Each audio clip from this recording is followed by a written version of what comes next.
స్కూల్‌కి వెళ్ళే పాపని రేప్ చేసి చంపేసినటువంటి స్కూల్‌కి వెళ్ళే పిల్లలు. అసలు ఇది న్యూస్ వినడానికి కూడా ఎంత అసహ్యంగా ఉందండి. అంటే ఇప్పటి జనరేషన్ ఎంత దారుణమైన పరిస్థితిలో బ్రతుకుతుంది. వాళ్ళ మైండ్‌లో ఎట్లాంటి ఇన్ఫర్మేషన్ ఫీడ్ అవుతుందనేది మనం ఒకసారి చెక్ చేసుకోవాలి. యాస్ ఎ పేరెంట్‌గా మనం కంపల్సరీగా చెక్ చేసుకోవాలి. ఎందుకంటే ఈ రోజున టెక్నాలజీ అందరికీ అందుబాటులోకి వచ్చేసింది. ఒకప్పుడు ఒక వీధిలో ఒక ఫోన్ ఉంటే గొప్ప.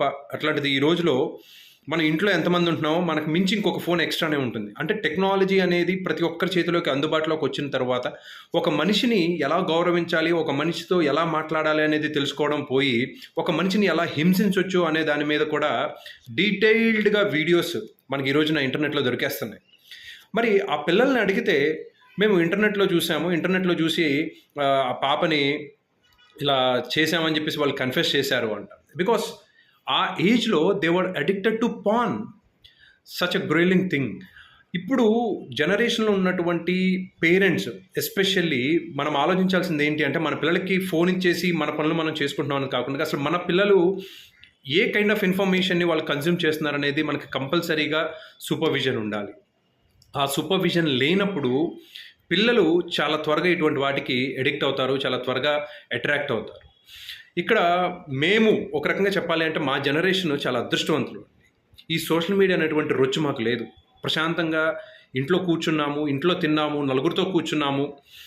తాతతోటి, మా అమ్మతోటి, అమ్మమ్మతోటి, నానమ్మతోటి వీళ్ళందరితోటి మాట్లాడుకుంటూ, అవసరమైతే అమ్మ చేతిలో తన్నులు తింటూ, శుక్రవారం పూట చిత్రహారం వచ్చుద్దా, లేకపోతే ఆదివారం పూట సినిమా వచ్చుద్దా అని చెప్పేసి అదంతా వెయిట్ చేస్తూ మేము ఎంజాయ్ చేసాం. కానీ ఈ రోజున ఫేస్బుక్‌లో రీల్స్ అని, ఇన్స్టాగ్రామ్ రీల్స్ అని, యూట్యూబ్ షార్ట్స్ అని, యూట్యూబ్లో వీడియోస్ అని ఎక్కడ లేని రొచ్చుని పిల్లల మైండ్లోకి చొచ్చుకునేలా చేస్తున్నారు కొంతమంది కాంటెంట్ క్రియేటర్స్.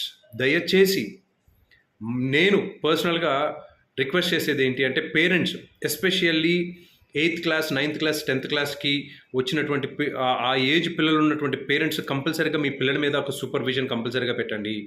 ఎందుకు అంటే వాళ్ళ మైండ్ చాలా త్వరగా పొల్యూట్ అవుతుంది. ఈ ఏజ్‌లో చాలా త్వరగా పొల్యూట్ అవుతుంది. It's my humble request. And ఎవరైతే ఆ పాప ప్రాణాలు కోల్పోయిందో ఆ కుటుంబానికి ప్రగాఢ సంతాపాన్ని అందరూ తెలియజేయాలి. ఇది కేవలం ఎక్కడో జరిగింది కదా అని చెప్పేసి అనుకుంటే సరికాదు. ప్రతిరోజు సోషల్ మీడియా ఓపెన్ చేసినా, లేకపోతే నార్మల్ మీడియాలో న్యూస్‌లు చూసినా ఇటువంటి న్యూస్‌లు చాలా పెరిగిపోయినాయి. దయచేసి మన చుట్టుపక్కల ఉండేటువంటి పిల్లల మీద, మన చుట్టుపక్కల ఉండేటువంటి వ్యక్తుల మీద ఒక కన్నేసి ఉంచుదాం.